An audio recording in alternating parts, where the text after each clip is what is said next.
Hello, Ugly Doll artist. As you can see, I am finishing up making each of the parts of my Ugly Doll. And as I cut, I'm being extremely careful to make sure that I don't have a bumpy line around where I'm cutting. I'm holding my fabric really tightly and then cutting with the jaws of the scissors at the largest point possible. And now I'm squeezing out a bit of Well-Bond glue. You're going to find at the 4th grade spot little tiny pieces of cardboard pallets. So you can pick up that cardboard pallet and a popsicle stick that we're going to be using as a tool to spread our glue evenly around the edge. And just as we would do if we're putting a frame on our artwork, we are going to be placing the glue just along the edges.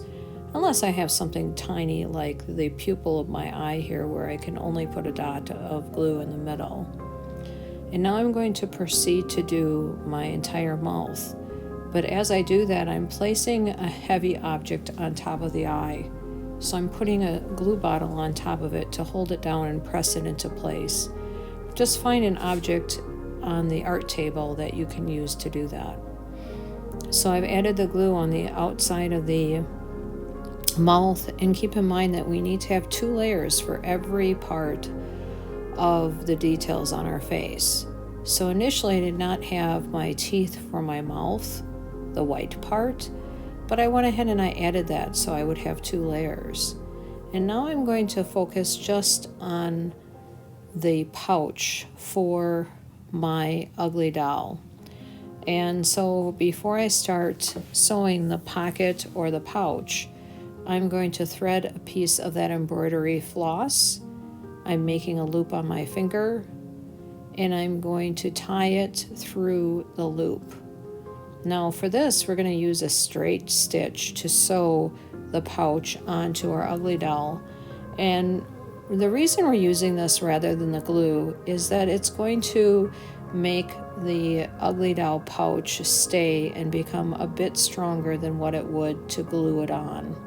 It was easy enough to glue the parts of the eye on because they're smaller and you're not going to be placing any objects inside of them.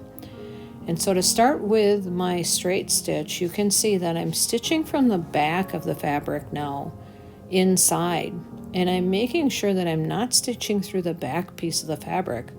Otherwise, I will stitch my Ugly Doll together here. So I'm placing my hand inside. Now, most of us have sewn the whole border of our Ugly Doll at this point, and that's perfectly fine. You're still going to have a space to place your hand inside. That's why we're not using the stuffing at this point to stuff and to make our Ugly Dolls 3-dimensional. And I'm going to make a knot the same way that we did when we were making the whip stitch. So I'm going to go through the last stitch and tie a loop and make a knot going through it. And you can see that my pouch is really strong at this point.